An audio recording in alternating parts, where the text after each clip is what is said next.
बिस्मिल्लाहिर्रहमानिर्रहीम। अस्सलाम वालेकुम नाज़रीन, मैं हूं साबिर मलिक और आज की एक नई वीडियो के साथ हाजिर हूं। आज का हमारा मौजू है, क्या फाइल्स के कारोबार में धोखा या फ्रॉड हो रहा है आवाम के साथ।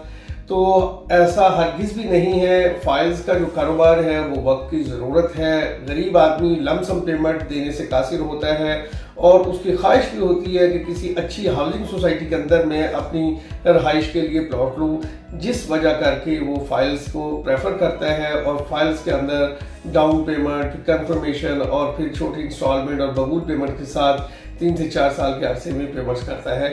तो फाइल्स के कारोबार के मैं हरगिज़ अगेंस्ट नहीं हूँ। फाइल्स का कारोबार जो है उसमें किसी किस्म का धोखा या फ्रॉड नहीं होता, लेकिन उसमें आपको जो चीज़ें ज़ेर गौर रखनी चाहिए, आज उन पर मैं बात करूँगा कि किसी भी वक्त आप किसी भी ग्रुप की फाइल लेना चाह रहे हैं तो उसकी प्रीवियस हिस्ट्री देखें, उसका नेम देखें कि ऑलरेडी वो रियल एस्टेट के अंदर कोई प्रोजेक्ट कर चुका है और उसने डिलीवर किया है। इसका हर वक्त मार्केट में इमेज पॉजिटिव है।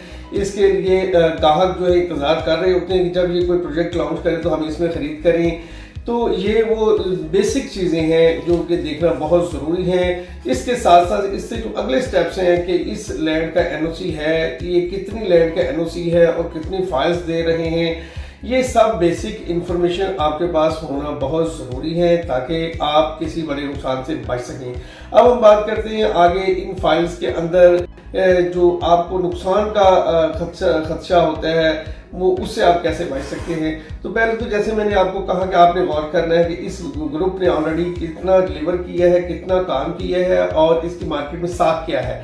फाइल्स का काम बिल्कुल इसी तरह है जिस तरह आप किसी कमेटी वाले के साथ कमेटी डालते हैं। तो अगर उसने पहले कमेटियाँ 5 साल 10 साल अच्छी मैनेज की होती हैं तो वहाँ आप बड़ी कमेटी भी डालते हैं और वो आपकी सेफ और सिक्योर होती है और कुछ अरसे बाद साल 2 साल 2.5 साल बाद वो कमेटी आपकी निकल भी आती है।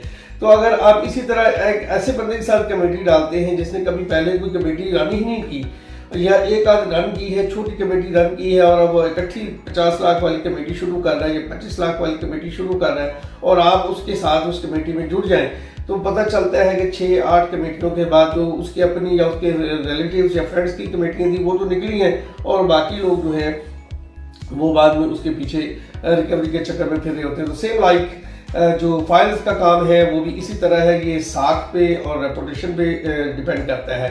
फिर अब इससे अगले स्टेप पे चलते हैं। ऐसी फाइल्स जिनके अंदर बायर का इंटरेस्ट कम होते होते बिल्कुल कम हो जाए, वो उसकी जो डेवलपर है उसकी मैनेजमेंट की वजह से होता है कि वो अगर डेवलपर को काम नहीं कर रहा, उसने 6 साल की किस्तें रखी थी, 3 साल की किस्तें भी ले चुका और काम नहीं कर रहा, तो ऐसी फाइल्स जो है वो डिक्लाइन में आना शुरू हो जाती हैं, प्राइसेस कम होना शुरू हो जाती हैं। 10-20% प्राइसेस कम हो, 30% कम हो तो आप सेफ जोन में हैं।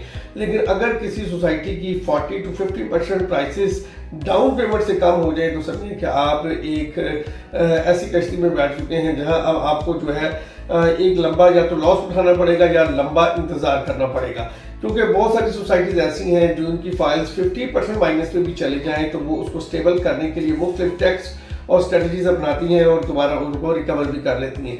लेकिन बहुत सारी सोसाइटीज ऐसी होती हैं जो 50% माइनस पे जाके अपने आप को स्टेबल ना कर सकें, तो उसके बाद वो जो है वो टोटल लॉस की तरफ आपकी फाइल्स चली जाती हैं। वो डेवलपर या वो ग्रुप जो है वो अपनी कमिटमेंट को ऑनर ही बाद में नहीं कर पाता और वो जो 3 साल या 6 साल का आपका टर्नओवर है वो 8 से 10 साल में चला जाता है। बाज़ जगहों पे ये केसेस नैब में जाके 15 से 20 साल में भी जा सकते हैं। जिस तरह के मैं यहाँ पे जिक्र करूँगा, बैंकर सिटी हाउसिंग सोसाइटी एक रावलपिंडी इस्लामाबाद की सोसाइटी थी, उसके अंदर जो है वो यही सिचुएशन हुई कि वो -50 से फिर 70% माइनस पे गई। और इसी तरह मैं बात करूँगा यहाँ पर एक सोसाइटी थी इस्लामाबाद कोऑपरेटिव हाउसिंग सोसाइटी, तो वो भी पहले इसी तरह माइनस पे गई। तो बैंकर सिटी हाउसिंग सोसाइटी का केस नैब में चला गया और वहाँ पर अभी तक किसी को कुछ भी वापस नहीं मिला।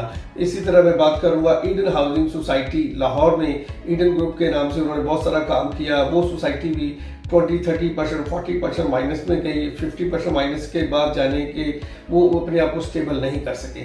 तो अब बात करते हैं मौजूदा फाइल्स जितनी भी चल रही हैं, जितने भी ग्रुप्स की चल रही हैं, उनकी और उनके ऊपर आपको इंशाल्लाह कंपैरिजन भी मिलेगा मुख्तलिफ टाइम पे मुख्तलिफ वीडियोस में। इसलिए ज़रूरी है कि आज ही आप हमारे चैनल को सब्सक्राइब कर लें और ताकि ये आपको जो फाइल्स के ऊपर होमवर्क है वो आपको मिलता रहे। तो सबसे पहले मैं बात करूंगा इस वक्त जो रिनाउंड सोसाइटीज चल रही हैं और उनके अंदर भी किसी के अंदर तो ऑन है और कुछ बराबर पे है, कुछ माइनस पे है। इसमें फाइल्स का जब भी आपने काम करने हैं, पहले तो आपने फाइल्स की बुकिंग में नहीं जाना, लेकिन अगर आप चले गए हैं तो फिर आपको हर वक्त फाइल्स की मॉनिटरिंग पे रहना है, यानी जागते रहना है कि ये फाइल ऊपर जा रही है, बराबर पे है, माइनस पे है, कहाँ मैंने स्विच करना है, कहाँ मैंने इसके अंदर इन रहना है। फाइल्स लेके आपने उसको जेन्युइन प्लॉट की तरह सोना नहीं है। जेन्युइन प्लॉट तो आप लेते हैं और उसके बाद आप आराम करते हैं, आपको कोई डे बाय डे या हर महीने उसको मॉनिटर करने की ऐसी ज़रूरत नहीं होती अगर आपका प्लॉट किसी रेप्यूटेड हाउसिंग सोसाइटी के अंदर है।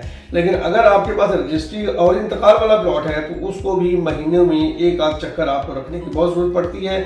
लेकिन अगर आपके पास फाइल है तो फाइल का मतलब है कि आपने उसको वीकली जरूर चेक करना है कि ये अप जा रही है, डाउन जा रही है, लेवल पे है, माइनस पे है, और उसके मुताबिक अपनी स्ट्रेटजी प्लान करनी है। तो उसके बाद हम बात करते हैं इस वक्त जो रनिंग सोसाइटीज़ हैं, लाहौर स्मार्ट सिटी है, लाहौर मोटरवे सिटी है, एसए गार्डन है, इकबाल गार्डन है, लिबर्टी लैंड्स है, शेरावाला का ग्रुप है, उसमें उनकी एक सोसाइटी आई।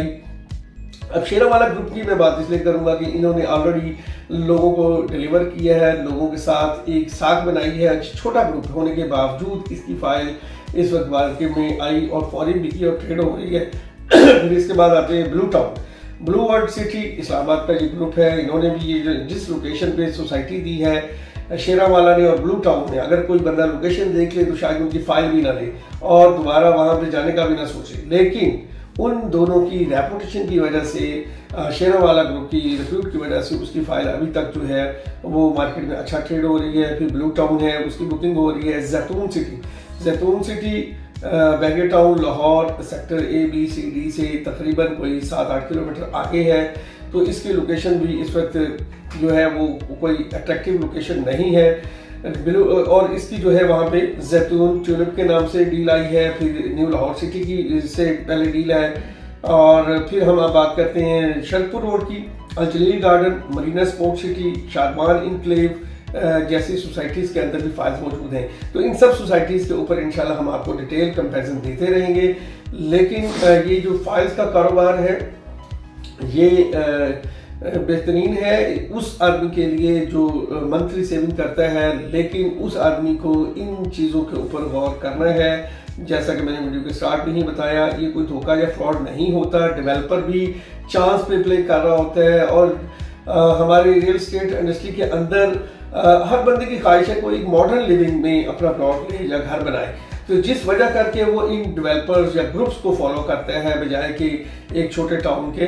तो इन ग्रुप्स के अंदर ग्रुप्स आपकी इन्वेस्टमेंट्स को एंगेज करते हैं और लैंड परचेज करते हैं उन फाइल्स के अगेंस्ट, और वो फाइल्स टाइम टू टाइम आपको डिलीवर करते हैं।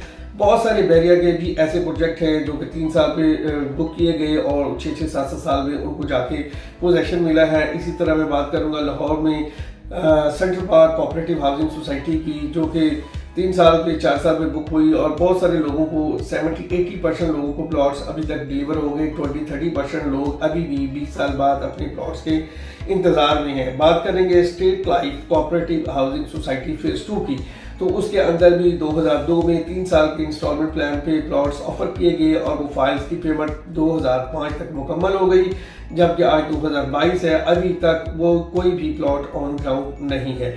तो इसी तरह बात करेंगे हम इस वक्त NFC फेज 2 की, जो कि मोस्टली एरिया उसका डेवलप भी है, लेकिन अभी तक उसका भी रेजिडेंशियल प्लॉट्स का पोजेशन नहीं दिया गया। तो फाइल्स के कारोबार में गरीब आदमी जो है वो जाता है, उसको जाना नहीं चाहिए, उसकी बजाय उसको किसी टाउन को, किसी मोहल्ले की प्रॉपर्टी को प्रेफर करना चाहिए। लेकिन मेरे ख्याल में, मैं ये बात कई दफ़ा कह चुका हूँ और अब मैं इस बात को बार बार इसलिए नहीं दोहराता कि लोग सुहाने ख्वाबों में खुद जाते हैं, फाइल्स के काम में खुद जाते हैं अपनी डिज़ायर और अपनी विश की तस्कीन के लिए, और इंस्टॉलमेंट पे वो प्लॉट्स को अवेल करने की कोशिश करते हैं। तो उनसे फिर भी मेरी यही गुजारिश है कि एक रिप्यूटेड इदारे को हमेशा लिया करें। जिस तरह के DHA हाउसिंग सोसाइटी एक रिप्यूटेड इदारा है, इसकी कोई भी नई डील आई तो वो जिस भाव पे भी आए वो माइनस में कभी नहीं गई। मैं यहाँ पे बात करूँगा DHA फेस 9 प्रिज्म की फाइल 12 लाख से आई तो आज तक वो 12 लाख से दोबारा नीचे नहीं गई। इसी तरह DHA फेस 9 टाउन की 5 मरला की फाइल जो थी वो कोई 10-11 लाख रुपए पे आई और आज तक वो भी डाउन नहीं गई। तो सबसे ज़्यादा बेहतर तो ये है कि आप हमेशा अगर फाइल लेना चाहते हैं तो DHA की लें। DHA लाहौर है, मुल्तान है, गुजरांवाला है, क्योंकि अब तो आपको जितने पैसों में आप किसी प्राइवेट डेवलपर की डाउन पेमेंट या कंफर्मेशन देते हैं और उतने पैसों में आपको कहीं ना कहीं अदर साइट्स पे DHA के अंदर भी कुछ ऑप्शंस मिल जाती हैं। 25 से 30 लाख रुपए के बजट में बहुत सारी ऑप्शंस हैं DHA के अंदर। DHA मुल्तान है, गुजरांवाला है, भावलपुर है, तो इनके अंदर आप छोटी इन्वेस्टमेंट में चले जाएं तो वो ज़्यादा बेहतर है एज़ कम्पेयर टू अदर कि आप किसी नए ग्रुप को ट्राई करें। तो नए ग्रुप को ट्राई करने से बेहतर है कि आप जो ब्रांड है, रेप्यूटेड ग्रुप्स हैं, और उनको भी कंपैरिजन करें कि इन रेप्यूटेड ग्रुप्स के अंदर से भी कौन से ऐसे 2 या 3 ग्रुप हैं जिनके अंदर हम इन्वेस्ट करें। तो मज़ीद मशावरत के लिए आप मेरे दिए गए नंबर पे व्हाट्सएप कर सकते हैं। व्हाट्सएप पे आंसर करना मेरे लिए ज़्यादा फिजिबल होता है। तो इसके साथ ही आज की वीडियो से इजाज़त चाहूँगा एक दफ़ा फिर कि ये जो फाइल्स का कारोबार है धोखा या फ्रॉड नहीं है। ये आपकी लक पे डिपेंड करता है, आपकी चॉइस पे, आपकी रिकमेंडेशन पे डिपेंड करता है और आपके डिसीजन पे डिपेंड करता है कि आप किस जगह की फाइल ले रहे हैं, वहाँ आपके साथ धोखा हो रहा है या फ्रॉड हो रहा है या वो रियल है। इसके साथ ही आज की वीडियो से इजाज़त। अल्लाह हाफिज़।